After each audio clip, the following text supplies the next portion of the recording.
can access 24/7. For the premier sports talk experience, tap into our Roku channel. Start your mornings with Mac and Jack covering all the weekend sports action. Then pour a cup and enjoy all the sports you can drink on the Coffee and Sports podcast. At midday, talk sports from east to west on the Coast to Coast podcast. Followed at night by some hot girl talk with Prim and Proper Sports featuring Sonja Pearson. Talk boxing on the Gloved Fist. Yankee fans tune in for Start Spreading the News. And there's more on the College Sports Huddle and Sports Scope with Robert Butler. There are 20 podcasts in all and 70 weekly shows giving us a 3.4-star viewer rating. To find us on Roku TV, search for National Streaming Sports on the Roku search bar. Click on the logo and you're in. National Streaming Sports, live and on demand sports talk for America.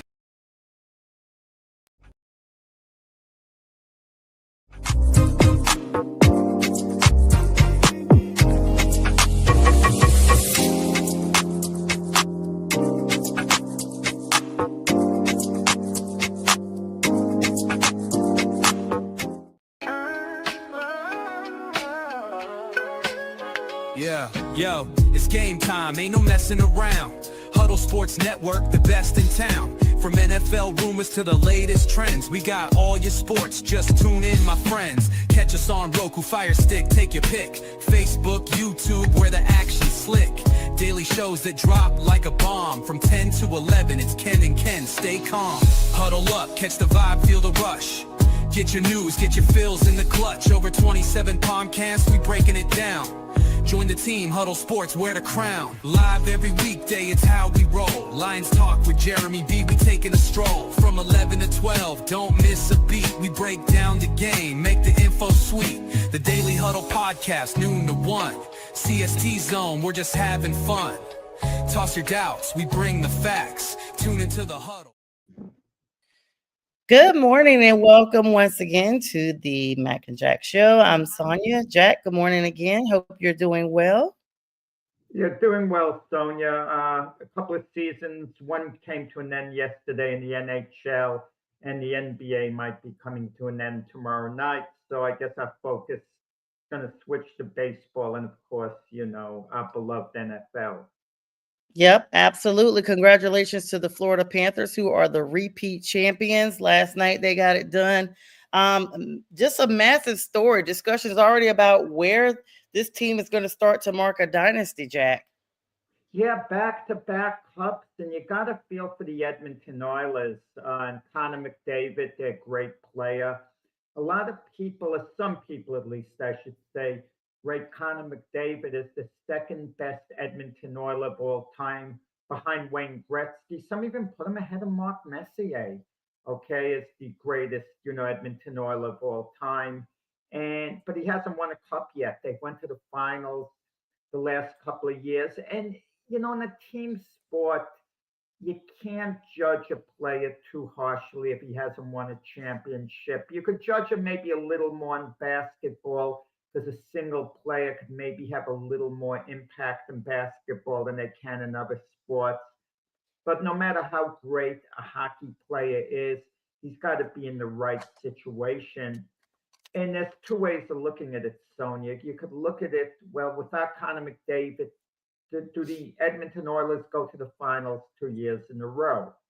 So sometimes you have a player that's so great, he elevates his team, but because they lose in the finals, we kind of judge them a little bit on that. Well, they never won a championship. I mean, it's silly. It's silly talk a lot of the time. Sometimes the talk can be justified, but what are we going to say? A great player like Mike Trout, and while the hockey game was going on, I was alternating channels a bit between the Yankee Angel game and the Panther Oiler game. I was mainly trying to watch the Panther Oiler game because of what was at stake, obviously. But it was kind of a boring game. I mean, Florida goes up 2-0, and it's like inevitable they were going to win. That's the way it felt at home.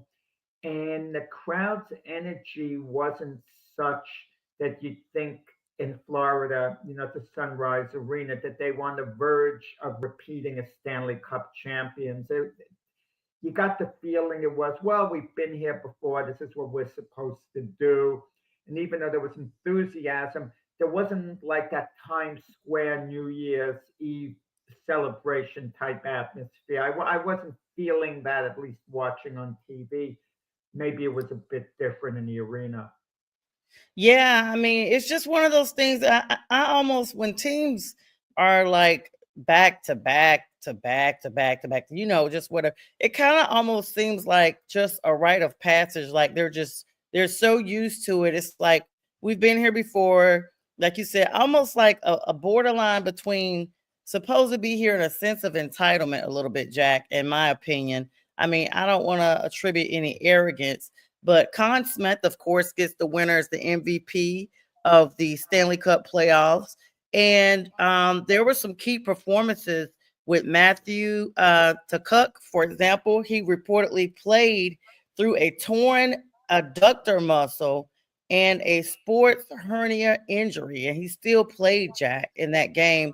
Of course, the Oilers, Connor McDavid, they're looking at another Stanley Cup final loss. So this is, even though we're looking at the Panthers as back-to-back champs, now we're looking at the Oilers as they have lost another final. And so now everybody's trying to figure out, what to do in the offseason with Edmonton and their future. Like, should they bring anybody else in? Like, they were so close. Yeah, people don't understand how hard it is to win a championship, how hard it is to get to the finals. Sometimes, and I'm talking about all the sports, okay? I mean, the team sports. Uh, Sometimes a team goes on a run and they have a mini dynasty or a modern dynasty, let's say like the Kansas City Chiefs. They're used Mm-hmm. to, at the very least, getting to the AFC Championship game, and of course, getting to the Super Bowl year after year. And they've been the last 6 years, the Chiefs, to the to the AFC, championship game. They've been 5 of those years to the Super Bowl. And you hear people saying, oh, well, can Patrick Mahomes catch Tom Brady and pass him for most Super Bowls? And I'm thinking, Mahomes has to win 4 more Super Bowls.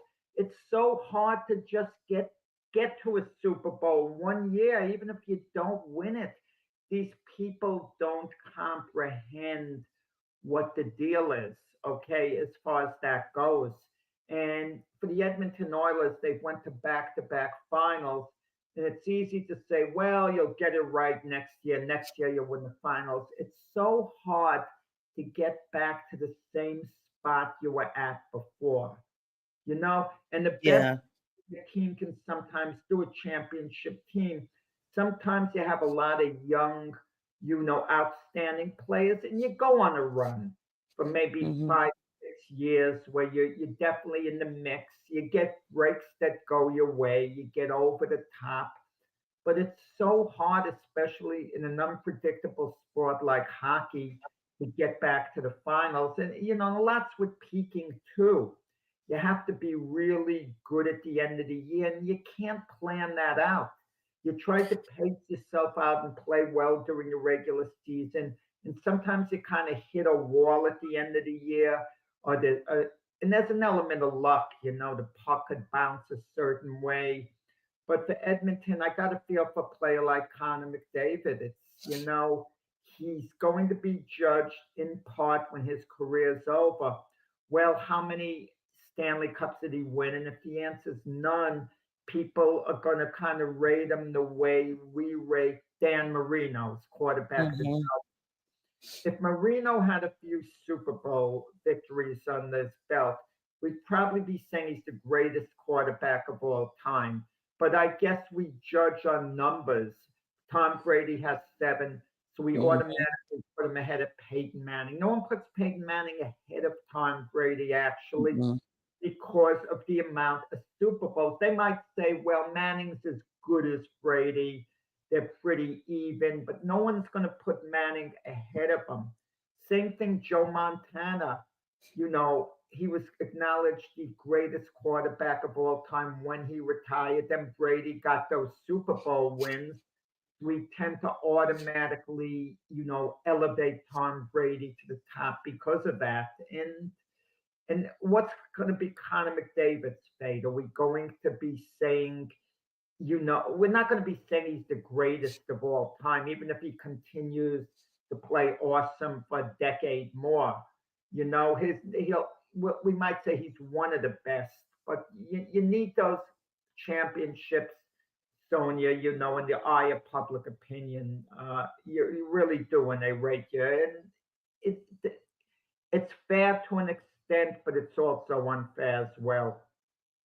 I will say it's funny you mention that because that the sport is a team sport. It's not an individual sport. And these are individual players that have brought such a substantial contribution to their team that they are the reason, for the win. And in a Tom Brady, I don't know if putting Peyton Manning into maybe say a third team would bring about the same results as we saw with him with the Broncos and with the Colts.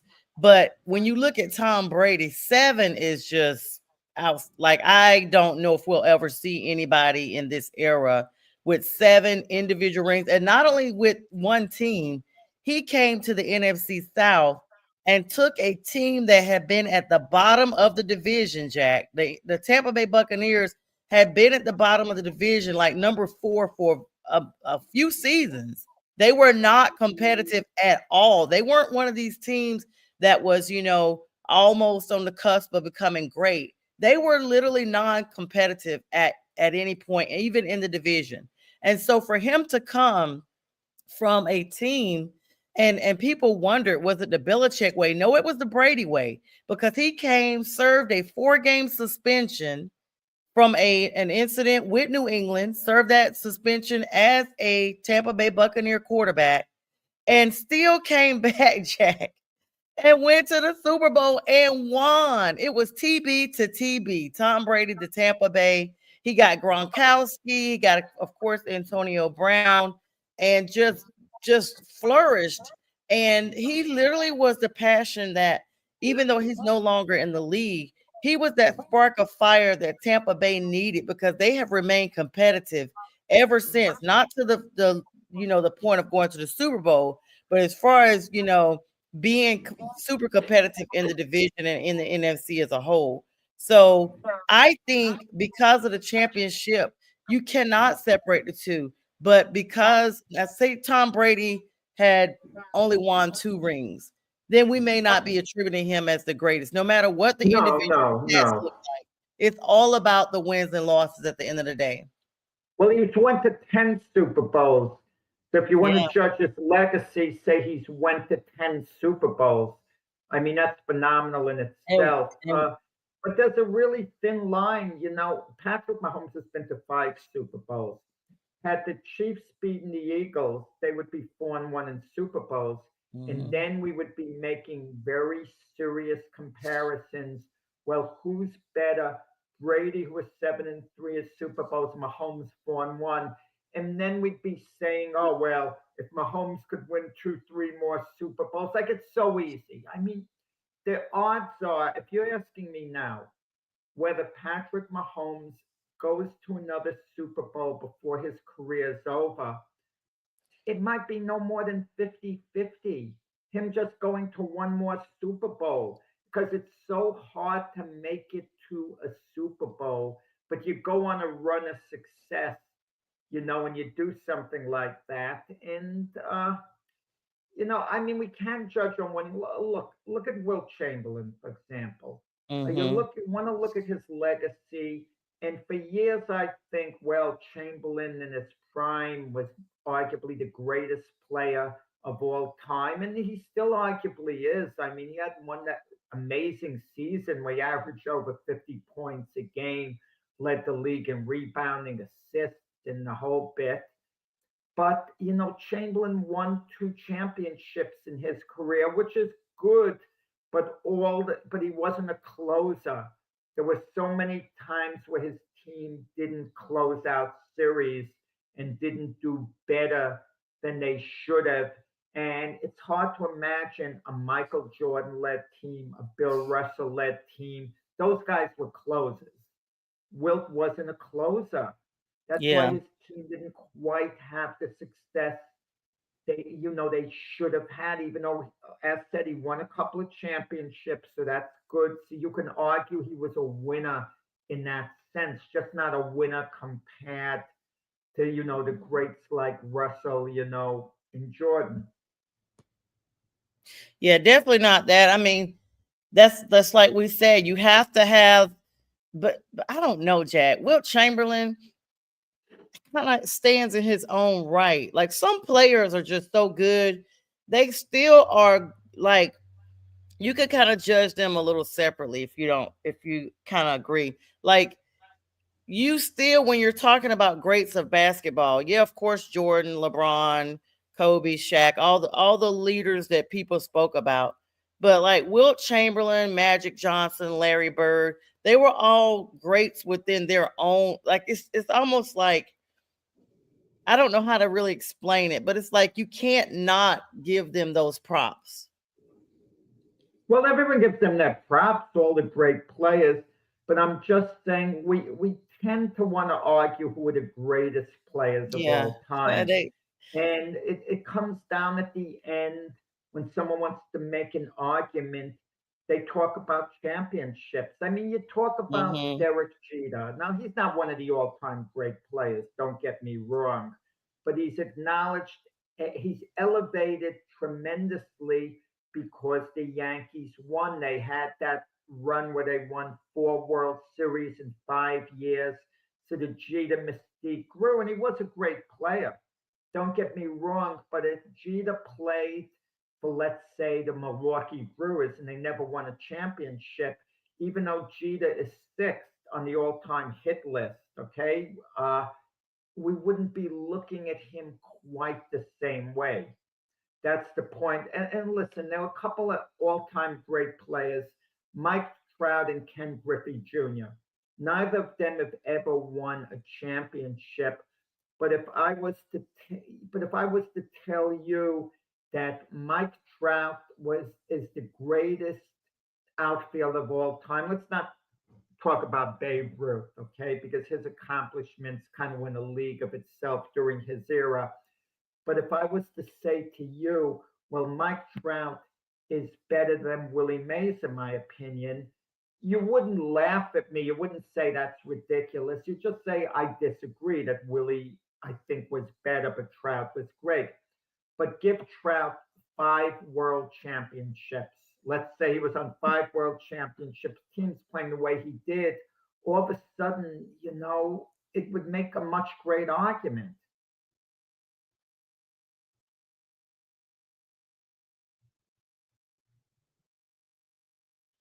I can't hear you, Sonia. Sorry, there was a loud car in my neighborhood and I muted and forgot to unmute. Thank you about that, Jack. I was going to say that's probably a really great debate question. The debate question would be why is it we attribute certain players individually from their championship status and from their team contributions when we're looking at who's the greatest? That's probably a good discussion to have. Well, unless you get particular names, it could be boring if we talk generic. I hate generic Yeah, talk. no, Sonia. I get caught up in it. I get caught up in the we generic speak talk news. and We speak specific names, Jack, for sure. specific Um, names to make yeah, it. I don't think the Jordan LeBron conversation is ever going to go, or who's the greatest. Jordan being the greatest is I'm never going to getting go tired away. of the LeBron Jordan Yes, debate. They play a different style of game. so right. They play a different style of game. It's like comparing a, Roger Clemens to Mariano Rivera, who's a greater pitcher. Well, Clemens was a starter, Rivera was a reliever. I can't Mm-hmm. compare the two of them. I mean, they're both pitchers. Uh, sometimes it's not the amount of Super Bowls. Someone just put down with Rogers whether Yeah, CJ won Richard Super did. Bowl. He wanted to Just a know. big question. It Yeah. depends where it's done. Had things worked out with Rogers with the Jets, let's say Rogers had delivered the Jets a Super Bowl. One Super Bowl with the Jets would be worth like 3 Super Bowls elsewhere for some reason. And sometimes an athlete comes a little short of having, having their legacy turn upside down in a positive way. I mean, Patrick Ewing has a very good legacy here with Knicks fans, okay? Hmm. I mean, he was probably the best Knicks player of all time. And don't tell me Willis Reed, Walt Frazier, they were great. But individually, Ewing was a better player than Reed. And Reed himself said Ewing was the greatest Knick of all time. But had Ewing won one championship, that series they lost to the Houston Rockets in 7 games, had the Knicks won that, Ewing would be, he would be on a Mount Rushmore amongst, Knick fans. But I mean, he's a big favorite in Knick fans. He's considered a bit of a legendary Knick player, but you need that championship sometimes. Same way with Dan Marino. It's kind of lacking there a little bit when you look back on his career. You want that just one, championship to get over the top. And can you imagine if Rodgers didn't get that one championship at Green Bay? All we'd be hearing, well, Rodgers has never been to a Super Bowl even. That's all we'd be hearing about his, lack of success. And there's been a tremendous lack of success for Rodgers in the playoffs. Tremendous. How much could be attributed to him is debatable. Okay. But the bottom line is, he was a Super Bowl MVP one year. He has, no one could take that away from you once you win one. I mean, this is my opinion. He had that one Super Bowl, but people always attribute him to being great.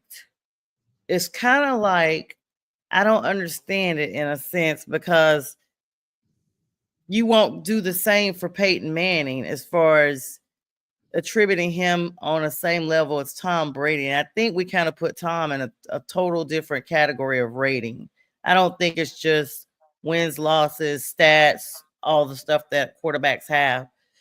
But what do you think, Jack, about the contribution that Aaron Rodgers, since Richard brought him up? What, like, is he going to actually be the player that the Steelers need to get them over the hump to actually be competitive for the Super Bowl? No, I don't think Rodgers is going to be the quarterback next year. I just don't see this working out. I don't understand the Steelers letting Najee Harris go to the Chargers. I don't know Right. what That's their running crazy. game is going to Good be. morning, Good Miss morning, Linda. Linda. They have only one, top of the line receiving DK Metcalf. The team that's built to win a Super Bowl is normally going to have two. I just don't see this being the greatest fit, even though I think Coach Mike Tomlin's the right coach for Rodgers. I don't think he's even going to be starting before the year's out. I mean, there's discontent with TJ Watt's contract. The Steelers are going to have to come up with a great effort with their defensive unit this year. I think to contend. I know they've had a winning record every year, but look at the way they finished last year. They lost the last 5 games in a row. That might be where the Steelers are headed. I just feel they're going to have their first losing record in many a year. And I just don't, Rodgers individually, maybe he'll do okay. Maybe that'll be the case where the fans are going to look and say, well, you can't really blame Aaron. He's not doing badly. So maybe they're not going to vent their frustration towards him.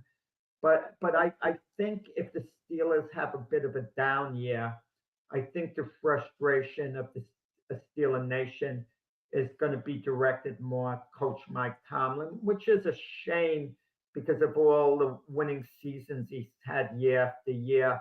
But it gets to a point where you could hit a wall on a job, and Mike Tomlin, he just looks tired all the time, to me at least. He doesn't look like he's overly happy. It looks like it's a job to him. He doesn't have that bounce, that happiness, that enthusiasm you want to see coaches have. That's a good question, Sonia. Going down the line of certain coaches, which coaches are showing enthusiasm and which coaches look like they're being worn down by the job? I would definitely say that Mike Tomlin looks like he's really becoming worn. I mean, every year is speculation now if he's going to move on or not, because the Steelers don't terminate their coaches. They let them basically, they are that organization has very deep loyalty to their coaches. And I really don't even like the way Pittsburgh always says they have a winning season, because in my mind I'm attributing at least you're winning the AFC, like the entire AFC. Even if you don't win the Super Bowl, you're at least winning the AFC, or at least advancing far enough, like, I don't know, runners up to the AFC. But they're not even doing that, Jack. They're just attributing this that they're not, you know, the last in their division, or they're not. I don't know. I don't know what they got going on, but I will tell you this: the fact that they signed Aaron Rodgers to a 1-year contract. Anytime you see that with any organization, either one or two things are going on. Either that team doesn't really have the financial money, the finances to back a long-term contract, or they're trying to see just what this player is going to look like long term, and they're not 100% confident. So they go ahead and sign them to a 1-year contract so they can see what they look like on the field. Like maybe they've had performance issues or physical issues, which in Aaron Rodgers' case, I would say both, because he used to be with the Jets. And I think a lot of that is kind of just Aaron's own doing. We, of course, no one can help getting hurt, but he seems to have overcome that Achilles well. The rest of it is just his mental, the performance, like his attitude. No, Sonia, I can't agree with you. I'm sorry about that. You're criticizing the Steelers for doing the right thing. You're criticizing the Steelers for conducting business the way all NFL teams should conduct business. You have a bunch of entitled players in the league, and I'm not talking about Aaron Rodgers at this moment. I'm just talking about in general, who have a contract that was signed in good faith. They might have one more year left on their deal, which they can play that year, and then they can get a better contract at the end of the year. But they start holding out, they start complaining, and their main argument is, well, we can get injured. Anything can Mm-mm. happen, so we got to try to make the money when we can. That's fine for them to have that attitude, but also understand the team can have the attitude. You can get injured, and then we're paying you all this extra money Mhm. for when you can't play or when you're not going to be as effective. So you make a deal. The Steelers made it would have been foolish to sign Aaron Rodgers, on a multi-year deal. He's going to be 42 years old in December. Rodgers also made it a point to say that money wasn't the primary thing, and he proved it. He's the lowest paid, one of the lowest paid starting quarterbacks in the NFL. I'd have to go down the list. Some guys are still on the rookie deals, obviously, so they're making less than he is. But even if he fulfills all his incentives, he's going to get a little less than 20 million a year. Think of that. Think of that. And that would be 1/3 of what the top quarterbacks are being paid. Do you want the owners and teams to make the same mistake that Jerry Jones made? You know who the highest paid players in NFL history? Dak Prescott. I mean, Yeah. come on. Jerry Jones did not have to sign Dak Prescott until Dak Prescott was a free agent, because no one was going to offer Dak Prescott that type of deal. And if they would have been pretty foolish to do it. Dak Prescott is a pretty good quarterback. Don't misunderstand me, okay? He's a pretty good quarterback, but he's not a great quarterback. He's just a very good quarterback. So you're making a very good quarterback the highest paid player in NFL history. It doesn't make sense. We see what's going on with Trey Hendrickson in the Bengals. Mm-hmm. Trey Hendrickson sees Miles Garrett sign a deal for close to 40 million a year. Trey Hendrickson, who signed an extension voluntarily a couple of years ago, has 1 year left on his contract. that's paying him 15.8 million. He wants out of the contract he signed, or he wants an extension now, or he's not going to play. And his attitude is, well, I can get hurt, I could get this. Look at what Miles Garrett and the other edge rushers are getting paid, so I got to get paid more. Well, the market goes up. You sign the darn contract. I can understand if he had 5 years left on the deal. Him, the discontent. He's got 1 year left on the deal. You want to know something? I tell Trey Hendrickson, go out there and perform next season the way you did last one. And you want to know something, Sonja? If he can't do it, he doesn't deserve the money. Why should the team assume all the risk and pay him the money long term? And he's under a risk of getting injured. Well, if he gets injured, why should the team have to pay him all that money after? Let me give you a stark example, a great comparison, because let's back up just a little bit. When you talked about Aaron Rodgers only signing a 1-year contract, and you stated that this is the way teams conduct business because XYZ.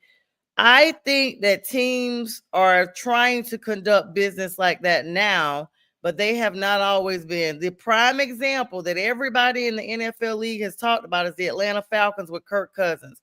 Kirk Cousins also had an Achilles injury from the 2023 season when he was still with the Vikings. Torn Achilles, had to have surgery, was out the entire season. Then he came back with supposedly last season with the Falcons, right shoulder and elbow issues, and they signed him. He's going to be 37 in August, Jack. So, I mean, there's a 5-year age difference, but he got a 4-year contract, $180 million, $45 million is his annual salary, $100 million guaranteed at the signing, Jack. And he's benched on the side for the rookie that they signed last year, and he got a signing bonus. His contract's all the way through 2027, Jack. So I think, if anything, the Steelers learned from that example about signing somebody, because the Falcons were so sure that Kirk Cousins was their person that they went all in, literally. No, I think that the deal with Cousins, it doesn't run through 2027. Technically it does, but in reality not. I think at the end of this year they could move on from it, but they owe him a ton of money this year. Right. They're going to have to pay him if they do that. Right. And they take, cap hit. So, and it's just better to keep Kirk Cousins at this point. I mean, what are you going to get in return for him? And that's the perfect case with Kirk Cousins. I mean, sometimes these players have to be told, you lost your starting job, Kirk, because you played miserably. Mm-hmm. You played miserably. You weren't, you were one of the worst starting quarterbacks in the league, if not the worst one when you played. If he played well, even played halfway well, he'd still be the Falcons starter. Let's be honest, when the Falcons drafted Michael Penix Jr., number 8 overall in the draft, that meant the clock was ticking on Kirk Cousins immediately. Kirk Cousins had to know after 1 or 2 years, at some point, the Falcons were going to move on from him, because that was the plan. You don't draft a guy when a guy's drafted that high, it's so hard to hold him off and keep him from being on the field. The only way you do that is if you perform at a phenomenal level. Look, the Packers moved up in the first round of the draft. They traded up to draft Jordan Love. Aaron Rodgers knew the clock was ticking on him. It made no sense to Aaron Rodgers because he was elite, one of the best quarterbacks in the league when they did it. But he had to know at that point it was just a matter of time. But he kept Jordan Love from playing for 3 years, because as soon as they drafted Jordan Love, the first year after that, Rodgers was the league MVP. The second year after that, he was the league MVP. So Jordan Love wasn't going to see the field with Rodgers performing at that level. But Kirk Cousins performed at a miserable level, So they benched him and they moved up Michael Penix Jr.'s timeline. And like I said in the past show, if Kirk Cousins, the best thing for him would be to just be patient. There's a reasonable chance, and I don't like to say it or wish it on Michael Penix Jr., but he's been injured before.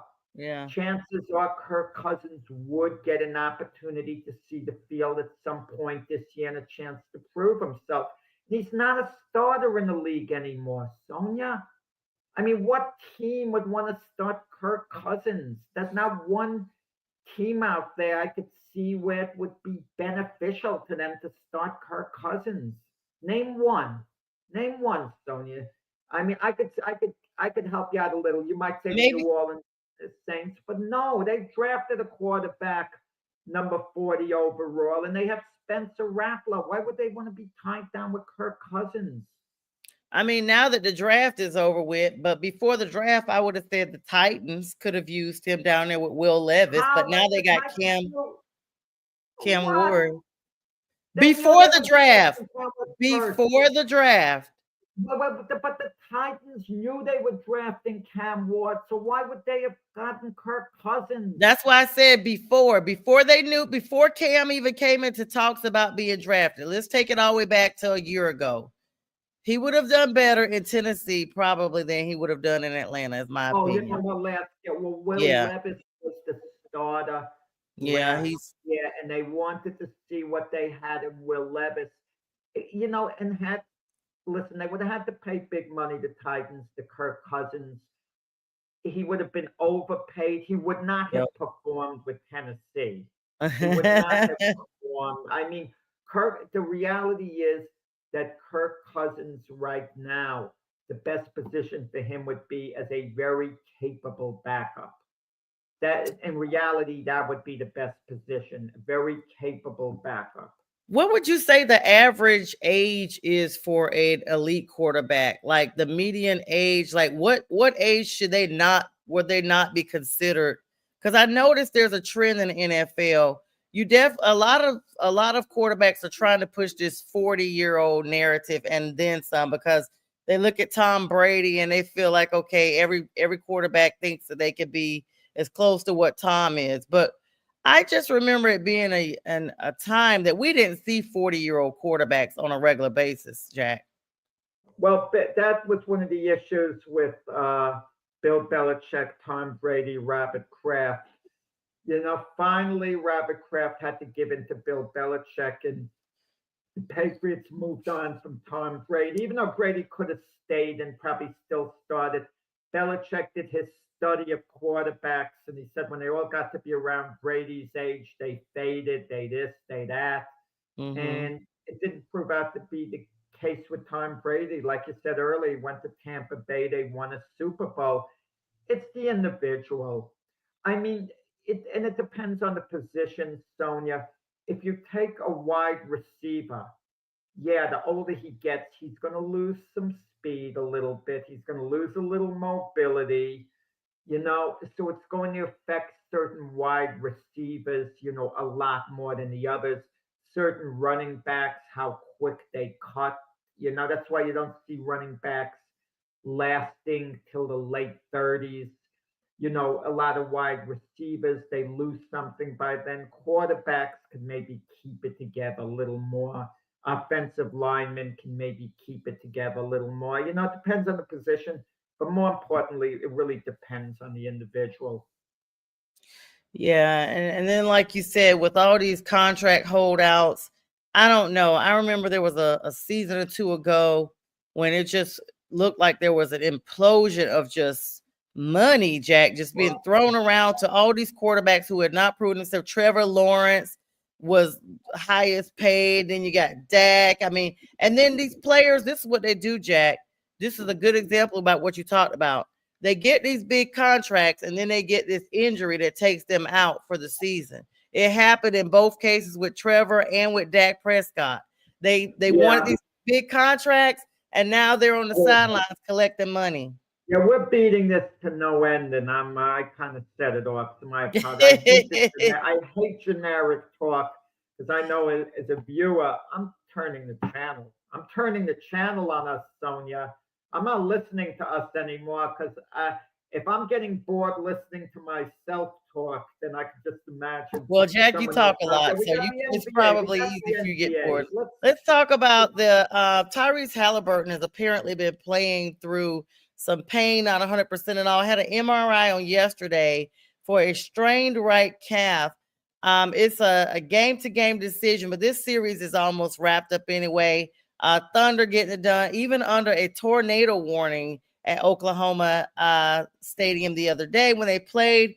But the Thunder are just playing lights out, literally, no pun intended, to the Storm. This series may be wrapping up here shortly. Well, I don't know. I mean, they played great the end of game 4 with their flurry to win the game. They played, well in game 5. I mean, Indiana waged a bit of a comeback in the second half, cut it to 2, but then the Thunder restored order. I don't like to say a series is over. It's 3-2, but to me, it's inevitable that OKC, I think, goes into Indiana and wins game 6.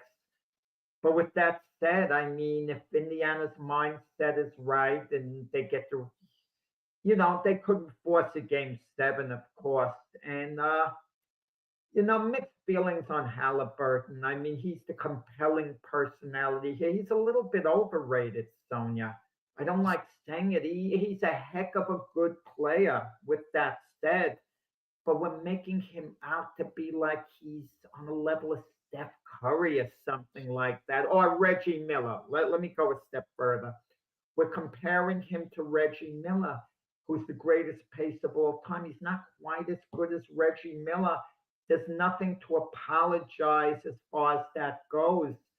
He is a very, very good player, but let's just leave it at that. I mean, even you started off mentioning Halliburton like he's the big difference maker, over there. He might only be the fourth best play in the series. Fourth, Siakam, I could say, is a better player for Indiana than Halliburton. I could make that He's argument. the MVP. SGA is certainly a better player than Halliburton. Chet Holmgren, I think, is more valuable on the court than Halliburton. But Halliburton, because, his dad made a fool of himself, by running on the court with Giannis, we're building his dad up to be this media darling. The picture goes to his dad in the stands because his dad acted very inappropriately, let's put it that way, very classless before, and Halliburton lacked class. Tyrese Halliburton lacked class himself, at times on the court. So we glorify guys like that. And but with that said, Halliburton, when he reaches the heights on given games, he's outstanding. He makes big shots. He could go on this great run during the game. But with this calf in the last game, he seemed to be moving well. That was the thing about it. But I guess he couldn't push off it, so he hardly shot the ball. And it seemed like he was acting like as a decoy in large part. And players can help their team sometimes as a decoy if the other team doesn't know that they're hurting. But it became apparent during the game that Halliburton was hurting. Could he have done more? Some people feel, well, even if you're hurting, if you're a superstar player, you find a way to pick it up. That's not for me to say. He knows the way he's feeling. He knows his limitations. Maybe he was doing more than he was actually capable of doing in a sense. So maybe we should praise him, just the idea that he was out there and giving it some type of an effort. But I'll tell you this, he wasn't helping his team in game 5. If anything, he was hurting his team on the court. But I guess, Rick Carlisle thought Halliburton so valuable. I got to keep him on the court, even like I said a moment ago, even if it's just as a decoy. But maybe he should have been on the bench, seeing whether he could be rested up a bit more for game 6. I don't know. I mean, I just know the last game he played 34 minutes. He only got 4 points, Jack, and 7 rebounds. Very limited performance. Only 6 assists, no steals or blocks, so he didn't even play defensively. He had 4 opportunities to make a 3-pointer, and he didn't make any of those. He did make 4 out of 4 3-pointers, and I mean, excuse me, free throws, and those are the points that he basically made. But he also had 3 turnovers, and so he did leave the game in the first quarter with that same injury we talked about. And so it's I don't know if, like you said, he's been out there as a decoy or not, but analysts are saying that despite this being a less a less, excuse me, visualized series, a lot of people haven't been watching it. Between the third and fourth games, the viewership has picked up, and in fact, they are expecting it to really close out here soon. Of course, the Thunder will be getting their first ever championship title should it be done so. But you're right, SGA is the main storyline here. He is definitely the main one that's putting up all the numbers and the face. I wouldn't be surprised if they named him the MVP of this finals. Well, there's some talk with Jalen Williams maybe being the MVP. Had, scored 40 points game 5, played a phenomenal game, was excellent defensively. He was the guy in game 5. He was absolutely the guy. But I think if you're going to look at one pivotal part of the series in naming the most valuable player, it would have been the last few minutes of game 4 when SGA took over, scored 15 points, and carried the Thunder team on his back in a game they Yeah. had to win when they were down 2-1. Imagine if the Thunder lost game 4, what our mindset would have been.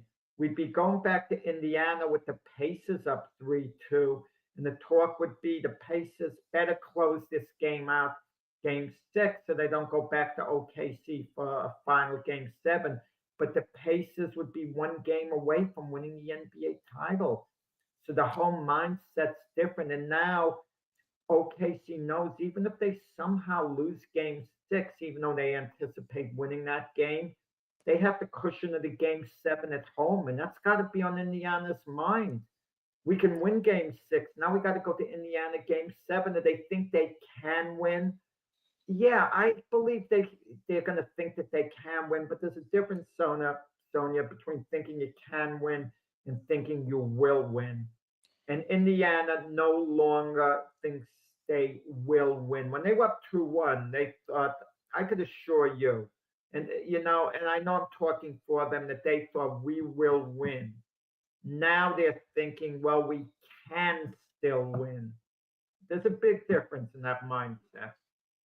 Yeah, I still believe I still believe that Shea is the leader of that team, even though we've had some solid Well, of course performances he's the from. leader. He's the MVP, That's what I'm Sonia. saying. But You're when I calling but when out I for the mentioned, leader. What are you giving us? This bullet in the scoop that SGA is the leader? yeah, He's the no, leader. well, I'm mentioning that when you mentioned that there were other players that like Jalen Williams could be considered for MVP.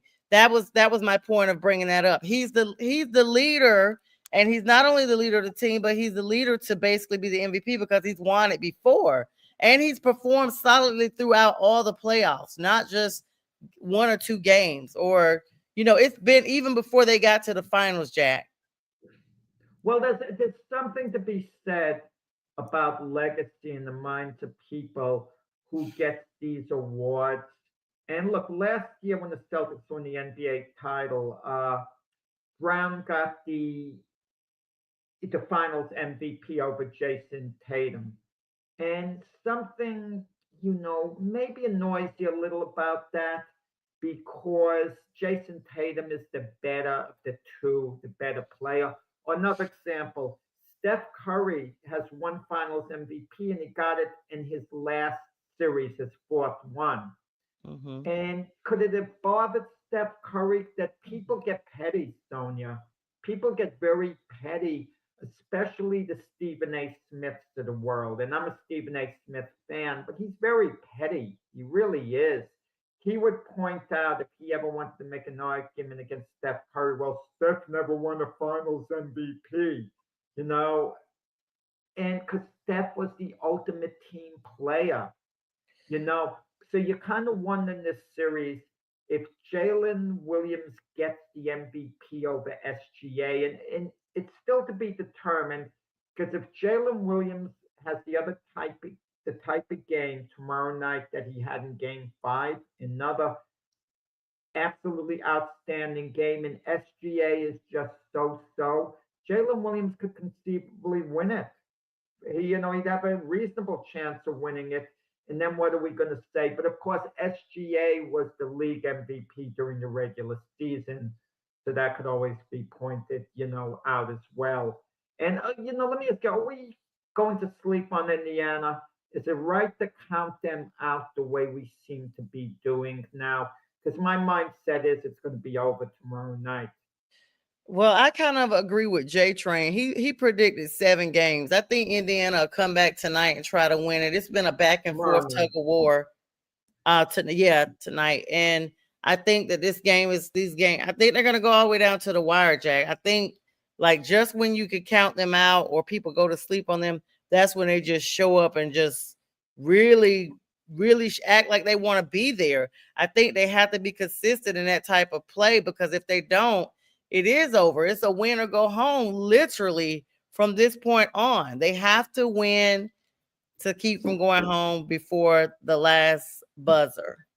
Well, the NBA, I'm sure they would like the Pacers to win tomorrow night's game because Game 7 on Sunday night, would have knockover ratings. And it's about the ratings, getting the extra game, to this, to that. And And it's sometimes you going wonder.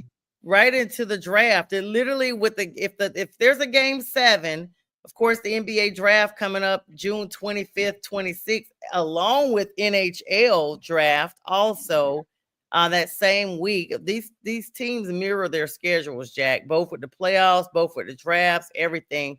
If there's a game 7, then it kind of keeps the basketball action going a little bit longer right into the draft. So it makes for a great storyline to keep everybody engaged with the NBA. Let's talk some MLB news here as we get ready to wrap up. I want your opinion on this, Jack. Of course, the Houston Astros being the championship caliber team that they have not been producing offensively this year as they have in the past. And in fact, people are calling them bottom tier performances, Jack. Sonia, I mean, in first place in their division. Am I missing something over here? I'm going to No, just, you're not missing anything. yeah. But the point is, offensively, according to their stats comparison from this time last year, they have not been producing as much as they have in the past. And I wanted to get your Sonia, opinion about that. I mean, listen, they lost Alex Bregman to free agency. But they signed, Christian Walker as a first baseman. They're 42-31 with a 4.5 game lead in their division. They're fine right now. I mean, I wouldn't worry about anything or read anything into whatever. Altuve's been so for them, this year, future Hall of Famer, and they're fine right now. The Astros are always there at the end, At always in the the end. playoffs, either going to the World Series and making a serious run at it. Yeah. Yeah, I actually agree with that, Jack. This is a team that it's almost like people want to try to almost forget about them and then they show up later on. Of course, they have been on a hot winning streak as of late, completing a sweep of the Minnesota Twins, back-to-back walk-off wins. And then they followed up by beating the Athletics on Tuesday, 13-3, just routed them. So I don't know why pundits would even be complaining about them. Cam Smith hit 2 home runs. I mean, they are 42-31, top of the AL West division. And right after some ESPN pundits were talking about their offensive lull, they've had some injuries on there, and they have actually looked like they have the young players from the pen coming in and stepping up. Yeah, the Astros are fine. You threw me for a loop here. I would never thought that the Houston Astros would have figured prominently. And Yeah, so that's what. this wasn't prepared, folks. Sonja's like the pitcher and I'm like the batter. She keeps me off balance, fastball, curveball, slider. Sometimes she gets mad at me and drills me with a pitch. That's how we do things on this show. Now But the they're Houston starting Astros are fine. the starting Talk, pitcher, Hunter I know why Brown. you're talking about the Houston Astros. I know why, Sonja. Now it's Why? apparent you're trying to avoid talking about the Atlanta Braves. I Who are don't want to 12 talk games about. out of first place. Yeah, I Yeah, don't want to what? talk about the You're trying Braves. to They keep me are. off balance. They won yesterday. They Yeah, came back. They beat the Mets 5-4 in the game. I don't get my at hopes the up. half. Yeah, I don't get my hopes up about them because as soon as they win one game, they drop 3 more in a row.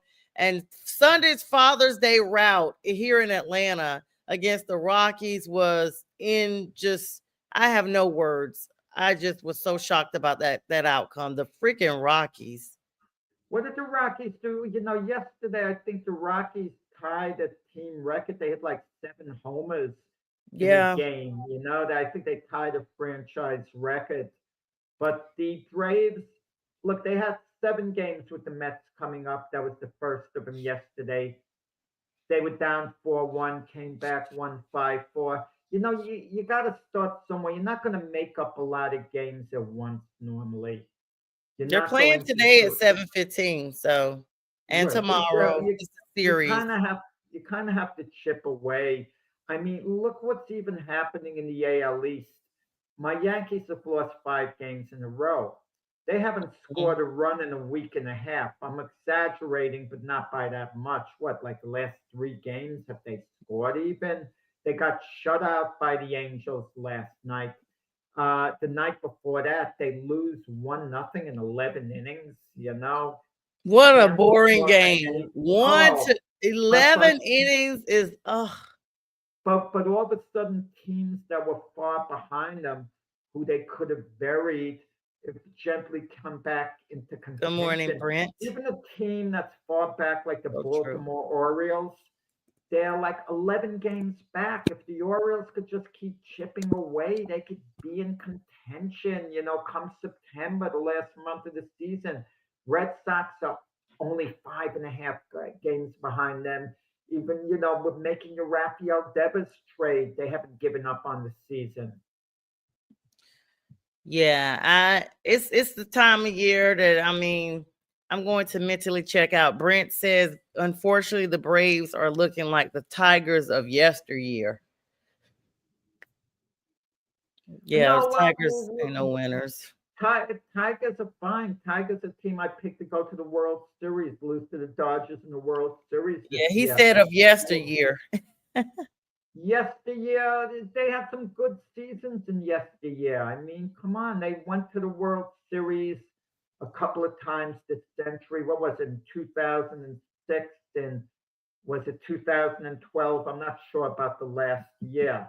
Okay, they lost to the Cardinals in 2006, and then they went to the World Series, and they lost, I think, to the Giants, in the other series. And look, and the Tigers won it all in 1984, but that was quite a while ago, of course. But yeah, that's why he said yesteryear, like just like the Braves were champs, and now they're not, and so it's just one of those things. Of course, today is Wednesday. We got a lot of shows coming up. Of course, Keith Angle coming up here shortly after this. Got Prim and Proper Sports tonight, and we got the midweek show, the National Professional Sports, tonight at 6 p.m. Jack, always a great show, and Jack and I will see you guys on Friday again for the Mac and Jack show, and we appreciate everybody for all the likes, love, shares, and comments. And with that, we will bid you guys a good day.